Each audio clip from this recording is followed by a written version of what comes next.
The fluorescent lights of Harrison's electronics buzzed overhead as Marcus Thorne restocked the smartphone display for the third time that day.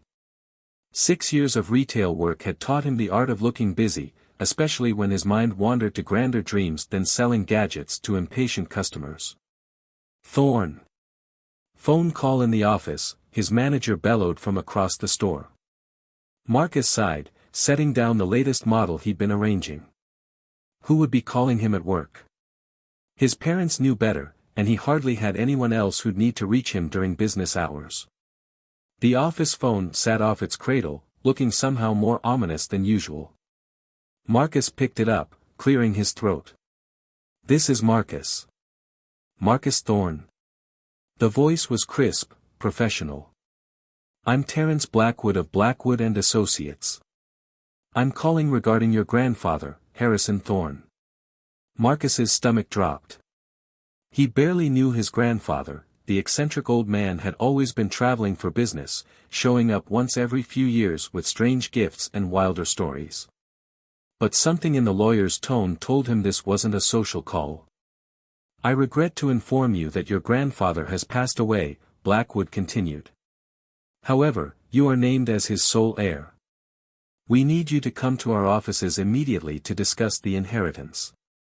There are time-sensitive matters to address. 2 hours later, Marcus sat in a plush leather chair, staring at the hologram floating above Blackwood's desk.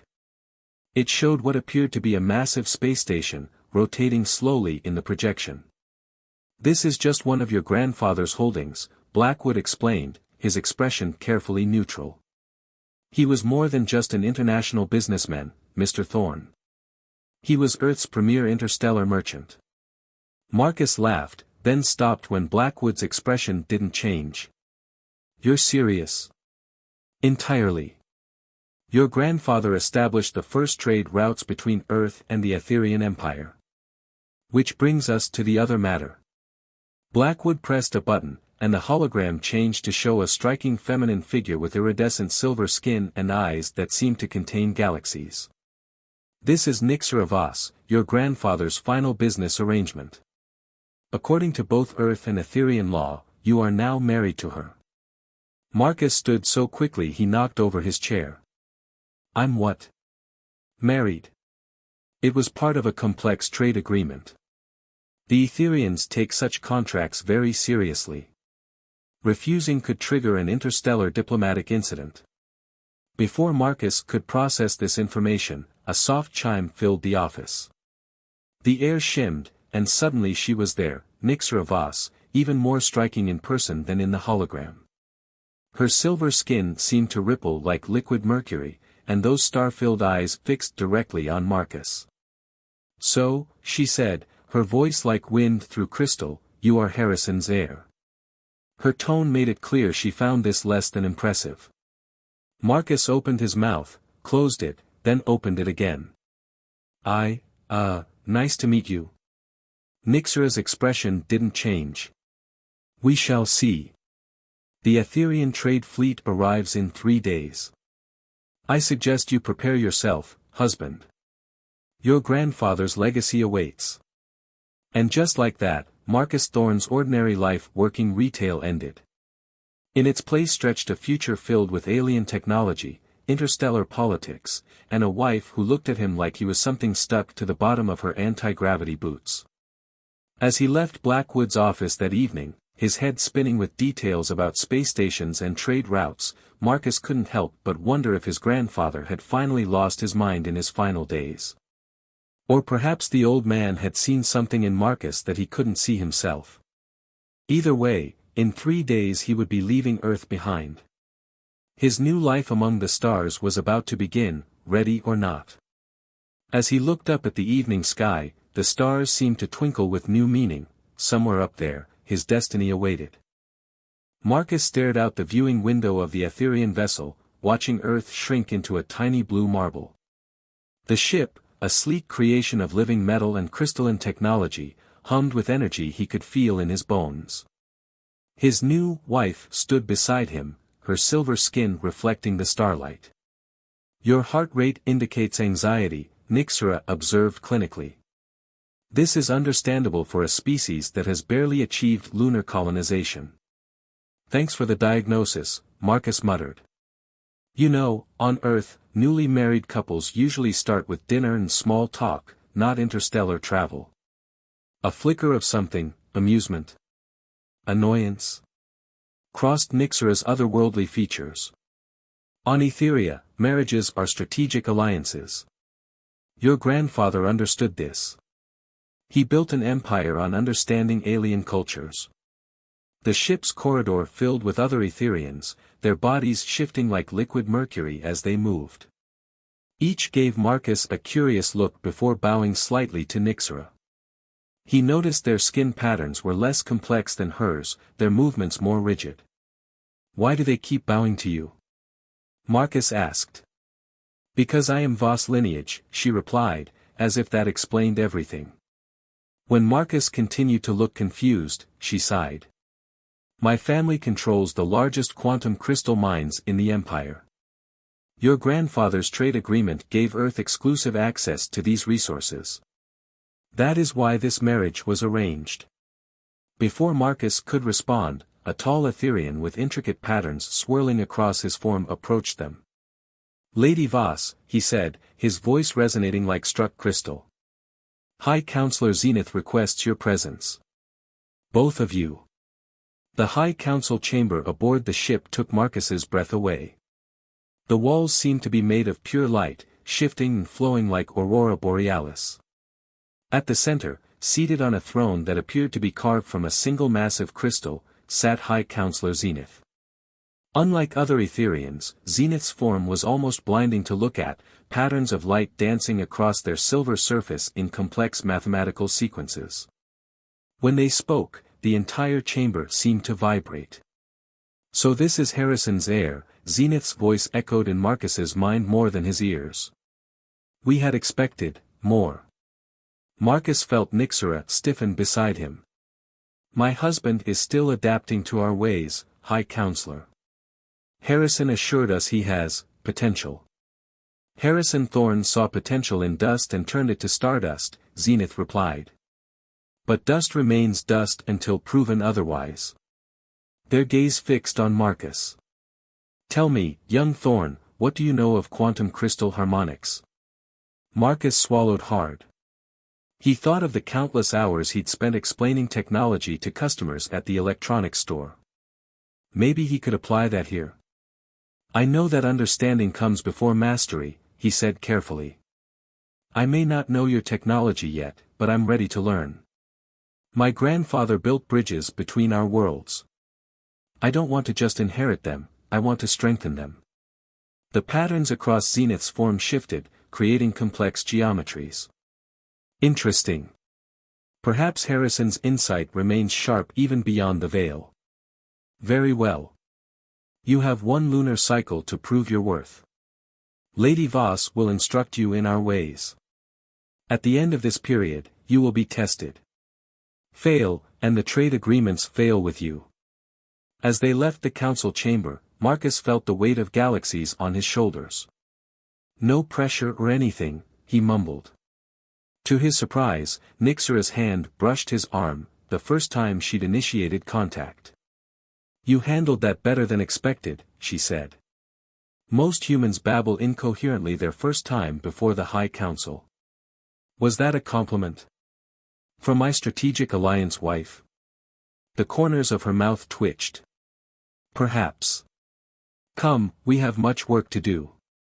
Your first lesson begins now. Over the next few days, Marcus's head spun with information. Nixera proved to be a demanding teacher, drilling him on everything from Etherian customs to quantum physics. He learned that their technology was based on crystalline computers that operated on principles that made Earth's quantum computers look like abacuses. More surprisingly, he found himself starting to understand it. Years of breaking down complex technology into simple terms for customers had given him a knack for grasping core concepts. When he explained Etherian crystal matrices using smartphone processor analogies, he even managed to make Nixera laugh, a sound like wind chimes that she quickly tried to hide. You are, Not what I expected, she admitted one evening as they reviewed trade protocols in her private quarters. The room was filled with floating crystals that served as both light sources and data storage. Let me guess, you expected someone more like my grandfather. Marcus was getting better at reading her expressions, subtle as they were. Harrison Thorne was a legend among our people. He walked into our world and understood it instantly. You. She paused, those galaxy eyes studying him. You make it your own. You see connections we miss because we're too close to them. Marcus felt his face heat up under her gaze. Was that definitely a compliment this time? Before she could answer, an alarm blared through the ship. The floating crystals turned red, their light pulsing urgently. Nixera's form rippled with tension. What's wrong? Marcus asked, standing. Trade convoy attacked, she said, her voice tight. Pirates. They're after the quantum crystal shipment. Her eyes met his. This is not part of your training, but it seems the universe has other plans. Are you ready for your first real test in interstellar trade negotiations?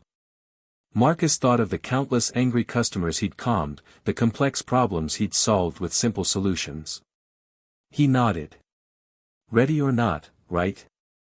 As they rushed to the bridge, Marcus couldn't help but wonder if this was what his grandfather had seen in him, not someone who would follow in his footsteps, but someone who would forge their own path among the stars. The real test was about to begin, and this time, there would be no instruction manual to follow. The bridge of the Etherean vessel pulsed with crimson emergency lighting as Marcus and Nixera arrived. Holographic displays showed 3 sleek, predatory ships surrounding their convoy, their weapons primed. Status report, Nixera commanded, her form rippling with barely contained energy. Pirates led by Dravik the Shadow Weaver, an officer responded, their silver skin patterns swirling with anxiety. They're demanding we surrender the quantum crystal shipment. Marcus had heard that name during his crash course in interstellar politics. Dravik, a notorious merchant-turned-pirate known for using stolen Etherean technology to raid trade routes. Open a channel, Nixera ordered. A hologram materialized before them, showing a figure that made Marcus's breath catch. Dravik appeared to be made of living shadow, his form barely contained within a suit of crystalline armor. His eyes glowed with an unsettling purple light. Ah, Lady Voss, Dravik's voice slithered through the comm system. And this must be Harrison Thorne's heir. How disappointing. State your terms, Dravik, Nixera said coldly. Simple. The quantum crystal shipment for your lives. Harrison would understand, it's just business. Marcus stepped forward, ignoring Nixera's warning glance. You knew my grandfather? Dravik's shadowy form rippled with amusement. Knew him. I taught him everything he knew about interstellar trade. Before the Etherians seduced him with their crystal technology and, he glanced at Nixera, other attractions. Something clicked in Marcus's mind. He recalled a detail from his grandfather's trade logs, something about Dravik's fall from grace. You were his partner, Marcus said. Until he chose to trade with the Etherians exclusively. Very good, little heir. Perhaps you're not completely useless. Now, about those crystals. Counteroffer, Marcus said, earning surprised looks from everyone on the bridge. You don't want the crystals. You want what they represent. Dravik's glowing eyes narrowed. Explain. Marcus thought quickly, channeling years of handling difficult customer negotiations. You want legitimacy. Recognition. The crystals are valuable, but they're not worth the heat this raid will bring. Instead, I offer you something better, a seat at the table. Marcus, Nixera hissed, what are you doing? But Dravik leaned forward, intrigued. Go on. My grandfather shut you out. I'm offering to bring you back in. Legal trade routes, official recognition, a chance to rebuild your reputation. All you have to do is stand down. Silence filled the bridge. Dravik's form swirled like a contained storm as he considered the offer. And how do you plan to convince the Aetherian Council to agree to this arrangement? Marcus glanced at Nyxera, hoping she'd understand. Because Lady Voss and I will personally vouch for you. A joint human-Aetherian endorsement. Plus, he added with a slight smile, imagine how it'll burn your competitors to see you trading legally again. Dravik threw back his head and laughed, the sound like distant thunder. Harrison, you clever old fox. You didn't choose an heir, you chose a successor. His ship's weapons powered down. Very well, young Thorn. Let's discuss terms. Hours later, in the privacy of their quarters, Nyxera rounded on Marcus. That was either brilliant or suicidal. Possibly both. But it worked, Marcus pointed out. No bloodshed, no lost cargo, and we've potentially turned a powerful enemy into an ally. By promising him legitimacy you have no authority to give. Actually, Marcus pulled out his datapad, showing her the trade regulations he'd memorized. As Harrison Thorne's heir and your husband, I do have that authority. And you have the influence with the council to make it happen. Nyxera stared at him, her galaxy eyes unreadable. Then, slowly, her lips curved into a smile. You're not trying to be your grandfather, she realized. You're playing a completely different game. Is that a bad thing? She stepped closer, her silver skin shimming in the crystal light. No, she said softly. It's exactly what we need. Before either could say more, an urgent message flashed across the room's crystals. The High Council was demanding an immediate audience. News of their encounter with Dravik had spread faster than expected. As they headed to face the council, Marcus felt Nyxera's hand slip into his. He looked at her in surprise. Together, she said simply. Whatever comes next. Marcus squeezed her hand, marveling at how natural it felt now. Together, he agreed. They were about to either save his grandfather's legacy or destroy it completely. But for the first time since this adventure began, Marcus felt truly ready to face whatever the universe threw at him. The High Council chamber hummed with tension as Marcus and Nyxera presented their agreement with Dravik. The crystalline walls pulsed with agitated energy, reflecting the council members' mood. Unprecedented, thundered Counselor Zenith. To grant legitimacy to a known pirate. A reformed merchant, Marcus corrected smoothly, who possesses extensive trade networks we currently lack access to. My grandfather always said the best deals benefit all parties. Nyxera stepped forward, her silver skin glowing with conviction. High Council, Marcus speaks wisdom. Dravik's networks extend into regions where even our most advanced ships cannot safely traverse. With him as an ally. Or a snake waiting to strike, interrupted another council member. Marcus pulled out his datapad, projecting a complex series of trade routes into the chamber's center. These are Dravik's current operations, overlaid with our existing networks. Notice the minimal overlap? We're not competing, we're complementary. The council chambers fell silent as the members studied the projection. Marcus had spent hours compiling this data, combining his grandfather's old records with current trade information. He watched as understanding dawned in their crystalline features. There's more, he continued. Dravik's ships use modified Aetherian technology. Technology that, if studied, could advance our own capabilities. Instead of fighting him, we could learn from him. High Counselor Zenith's form shifted thoughtfully. And you trust this, reformed pirate? I trust in mutual benefit, Marcus replied. And we'll be watching him very carefully. After what felt like hours of deliberation, the council rendered their decision, a provisional acceptance of the agreement, with strict oversight conditions. As Marcus and Nyxera left the chamber, he felt lightheaded with relief. That was impressive, Nyxera said as they walked. You're becoming quite the diplomat. I had a good teacher, he smiled at her. Though I think I just aged 10 years in there. Then perhaps you need a distraction. She stopped, turning to face him. There's something I want to show you. She led him to a part of the ship he'd never seen before, a vast chamber filled with floating crystal formations. As they entered, the crystals began to sing, resonating with harmonics that made Marcus's spine tingle. This is the heart chamber, Nixera explained. Where we commune with the living crystal. Few humans have ever seen it. It's beautiful, Marcus breathed, watching patterns of light dance between the formations. But why show me this now? Nixera's galaxy eyes met his. Because you've proven yourself worthy of our deepest secrets. Watch. She raised her hands, and the crystals responded, their song intensifying. Patterns of light wove between her fingers, forming complex geometric shapes that seemed to pulse with life. This is how we truly communicate with the crystal, she said. Not just as technology, but as a living entity. Would you like to try? Marcus hesitated.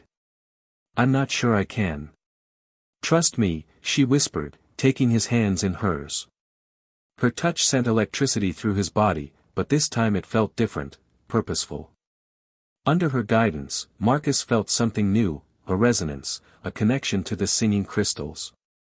Through their joined hands, he could sense the patterns, the flow of energy.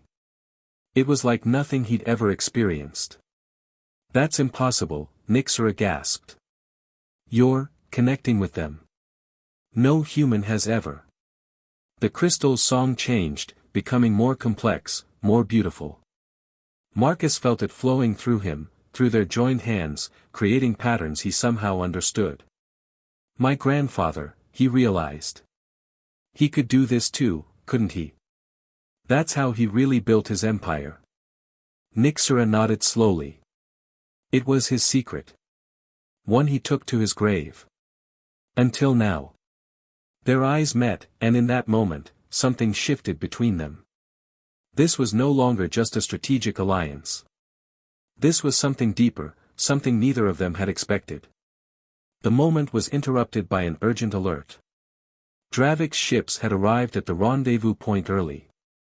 But as Marcus turned to leave, Nixera caught his arm. We need to discuss what just happened, she said. This changes everything. Marcus looked at their still joined hands, feeling the lingering resonance of the crystals. I know. And we will. But first, let's make sure our new alliance holds. As they headed to the bridge, Marcus could still hear the crystal song in his mind. He'd discovered not just a hidden talent, but perhaps the real reason his grandfather had chosen him as heir. The question was, what would he do with this newfound power? Marcus stood at the heart of the crystal chamber, surrounded by singing formations that now felt like old friends. 3 months had passed since his discovery of his ability to communicate with the living crystals, and everything had changed. Focus, Nixera instructed, her silver form gliding around him. Feel the resonance patterns. The crystals hummed in response to his thoughts, creating intricate webs of light and energy. What had once seemed alien now felt natural, like extending his own senses through the crystalline network. Your control has improved significantly, Nixera noted, pride evident in her voice. Their relationship had evolved alongside his abilities, growing from reluctant arrangement to genuine partnership. A sudden dissonance in the crystal song made them both freeze. Something was wrong. The trade network, Marcus said, his consciousness already flowing through the crystal links. There's a disruption. They rushed to the bridge, where chaos awaited. Emergency signals flashed across multiple sectors. Dravik's face appeared on the main display, his shadowy form agitated. Thorn. We've got problems. Major problems. Someone's attacking all our ships simultaneously. They're using crystal tech I've never seen before. Marcus felt Nixera stiffen beside him. The forbidden harmonics, she whispered. But that's impossible unless someone else figured out what Marcus can do, a new voice announced. The holographic display shifted to show another Etherian, their silver skin patterns more complex than any Marcus had seen before. Syndix, Nyxera hissed. My father's most trusted advisor. And the true guardian of Etherian crystal technology, Syndix declared. Did you really think we'd let a human access our deepest secrets? This was all a test, one you failed spectacularly. The pieces clicked in Marcus's mind. You wanted me to discover my abilities. To prove humans could connect with the crystals. Of course. And now we know how dangerous that knowledge is. The Council has already approved emergency protocols. All human trade agreements are hereby suspended. Marcus felt the crystal network humming with dangerous energy. Syndix wasn't just talking, he was preparing to use the crystals as weapons. But Marcus had learned more than anyone suspected. During his months of training, he discovered something profound about the crystal network. It wasn't just a tool or a weapon. It was alive, and it had its own will. Nyxera, he said quietly, taking her hand. Do you trust me? Her galaxy eyes met his. Always. Together, they reached out to the crystal network. Not trying to control it, but to communicate with it. The chamber erupted with song as every crystal responded. What are you doing? Syndix demanded, his form flickering as the network shifted. Letting them choose, Marcus answered. The crystal song swelled, becoming a chorus that spread through every ship, every station, every quantum link in space. And the crystals chose harmony. Syndix's weapons failed as the living crystal network rejected his attempts to corrupt their song. Instead, the crystals created new patterns, new connections, weaving human and Etherian technology together in ways neither side had imagined possible. Don't you see? Marcus addressed not just Syndix, but the watching council. This was never about control. My grandfather understood that. He didn't just build trade routes, he built relationships. The crystals don't want to be weapons. They want to connect worlds. The chamber fell silent as the crystal song faded to a gentle hum. High Counselor Zenith appeared, their form radiating with understanding. Perhaps, they said, it is we who have failed the test. Marcus Thorne, you have shown us a new way forward. In the days that followed, a new era of human-Etherian relations began. The trade networks were restored and expanded, with new protocols that respected the living crystal's nature. Dravik was officially rehabilitated, his knowledge helping to bridge the gaps between worlds. But for Marcus, the greatest change was personal. One evening, standing with Nyxera on their private observation deck, watching the stars shine through crystalline windows, he finally asked the question that had been on his mind. Was any of it real? Us, I mean. Or was it all just politics? Nyxera turned to him, her silver skin glowing with an inner light he'd come to adore. It began as politics, she admitted. But love, like the crystal song, has a way of creating its own harmony. As they kissed, the crystals around them sang softly, a melody of two worlds united, of barriers broken, of a future brighter than either could have imagined alone. Marcus Thorne had inherited more than a trade empire. He'd inherited a chance to change the galaxy, one crystal song at a time. And with Nyxera by his side, he knew this was just the beginning of their story among the stars.